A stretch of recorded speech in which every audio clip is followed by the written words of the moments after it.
दोस्तों नमस्कार, मैं हूं तेज बहादुर कुन्य और आप देख रहे हैं भारतीय द्वापराधी। व्यक्ति का जीवन माँ के द्वारा निर्मित एक चलचित्र होता है। जी हाँ, आपने सच सुना। हम आपका ध्यान इस ओर दिलाना चाहते हैं कि माँ के द्वारा जो सृजित जो व्यक्ति का जो जीवन होता है वह हर पग में आपको किसी भी परिस्थितियों को बचाने में, उसको संभालने में आपको मदद करता है, जिससे समाज अपने जीवन की पराकाष्ठा को गढ़ करके देश को एक नया परिवेश प्रदान करता है। माँ के जीवन के उत्तरदायित्व के बारे में देश के महाकाव्यों की पांडुलिपियों में वर्णन देखने को मिलता रहता है और जिसको आपने अंगीकार किया है। लेकिन माँ का उत्तरदायित्व प्राचीन काल से जो आज तक है उसको आधुनिक प्रौद्योगिकी ने भी कम नहीं कर पाया है, बल्कि और शंका जाहिर कर दी है, जिससे माँ को हमेशा अपने बच्चों के लिए चिंता रहती है, जो एक अभिशाप का की तरह है।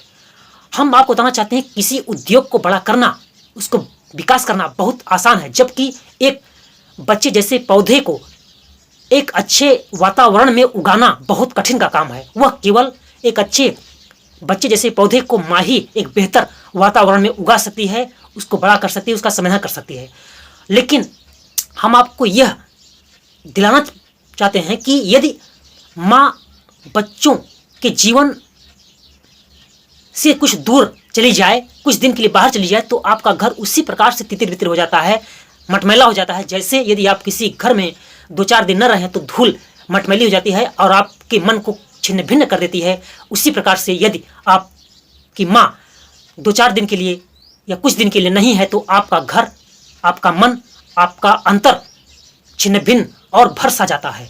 हम आपको बताना चाहते हैं कि यदि माँ को लगता है कि उसका बच्चा बिगड़ने लगता है तो वह उसी प्रकार से वह अपने बच्चों को सुधारती है। और कहा भी गया है देहात में, गांव में, कि माँ का चटकन वह अपटन के बराबर होता है।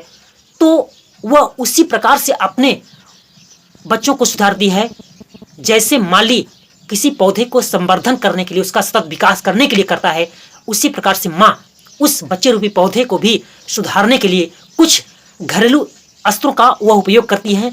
और उस घरेलू अस्त्र का उपयोग वह अपने जीवन के यथार्थ को निर्मित करने के दौरान ही वह तब इस्तेमाल करती हैं जब वह बच्चा बिगड़ने लगता है। वह इस प्रकार से है। इस प्रकार की सूचना हमने सोचा कि यह बहुत आवश्यक है, क्योंकि माँ की भूमिका को अदा नहीं किया सकता है। उनके इस दूध के कर्ज को पूरा और करना असंभव है, इसलिए माँ को एक अवैतनिक शिक्षक का दर्जा दिया गया है। और माँ एक प्राथमिक शिक्षिका की भूमिका जीवन में हमेशा निभाती रहती हैं, जो एक बहुत बड़ा उत्तरदायित्व का काम है। बहुत बहुत शुक्रिया। जय हिंद।